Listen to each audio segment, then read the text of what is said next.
Hey everyone, welcome to another video. Today we're going to talk about issue number 10 of Uncanny X-Men From the Ashes, written by Gail Simone and art by Andre Bresson.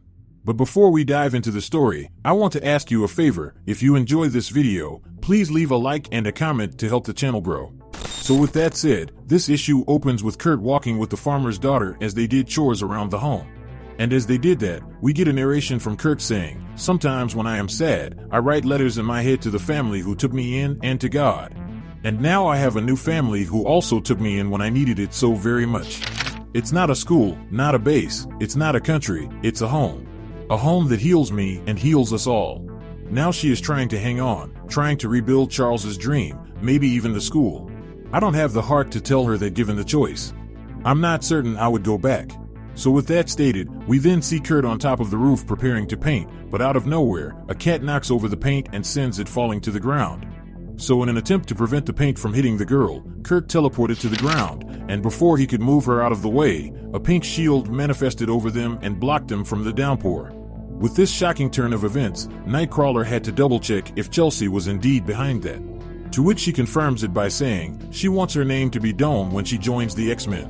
And then went on to say how she really doesn't want her father to know about it. So with that out in the open, out in the distance walked up two people with gifts. Now that person with the gift was Miss Diener, the same woman from a previous issue where Kurt saved her daughter.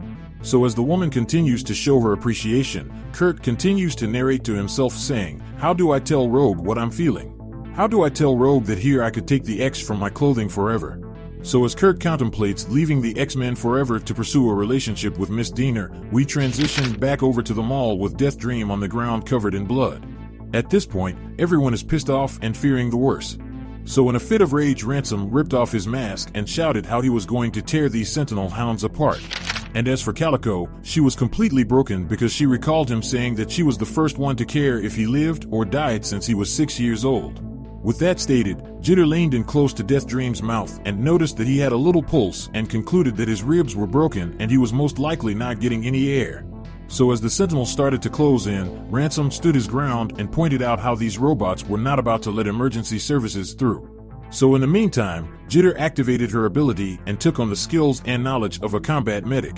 And once she activated it, Jitter instantly told Ransom to run to a nearby fancy tattoo shop and grab their large bore needle sterilizers because she needed it for his tension pneumothorax.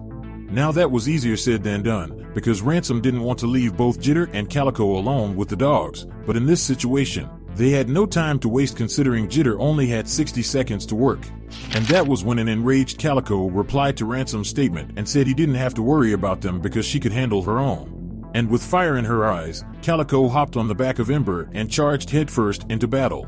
And as she rushes the mechanical beast, we get a narration from Calico saying, "I'm a mutant, not a demon. I'm a mutant mother, and as a mutant, we watch out for our own." And in a ball of fire, Calico went rushing by them and started to lead them away. So with this window of opportunity open, Ransom ran into the shop and offered 400,000 for the needle in question. As Jitter held Death Dream's hand and said, "Hotaru, if you can hear me, the fractured ribs punctured your lungs. Air is going into the pleural space between your lung and chest wall. It's compressing your lungs, shifting the mediastinum. It's decreasing venous return to the heart." Following all that being explained, Ransom showed back up and gave the needle to Jitter, and with 15 seconds left, Jitter ripped open his shirt and went to work. But while that was going down, Calico continued her efforts to lead the Sentinels as far away as possible.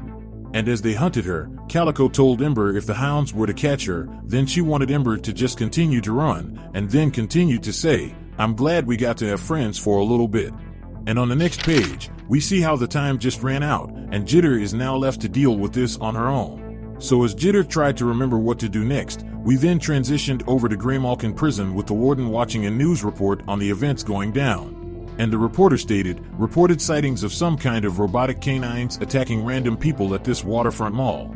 No terrorist faction or known villain has claimed credit as of yet, so with all this bad publicity, the warden turned to Trask and said, "Let me ask you something. How do you think it's going to play with Middle America if those Wolfpack prototypes slaughter 4 teenagers at a local mall?" Now this prompted Trask to reply with, "I keep telling you I didn't send them. You think with my family history, I'll murder kids." And then an enraged warden shot back with, "If I were you, I wouldn't mention murder so casually at this exact moment. It's certainly on the table, do you understand? Shut them down. Now with that said, we then transition over to the Haven where they were also watching the news. And as the news reporter continues to break down the ongoing events, Kurt quickly calls Wolverine and agrees to meet them there. So as Kurt prepares to leave, we then jump back over to Calico doing her thing as she continues to fight off the Hounds. With frustration building up, Jitter just kept trying to save Death Dream, and when everyone seemed to be at their lowest, they just kept pushing on. And much respect towards Calico because she was holding her own against not one, not two, but 4 Sentinels. And after the needle was put in, Death Dream eyes shot open as the Hounds were inches from taking out Calico. And right when things were about to be lights out for her, the Warden shouted for her technicians to shut down the Hounds now. But to her dismay, the Hounds weren't responding. And on the next page, Ransom comes flying onto the scene and saves Calico just in time.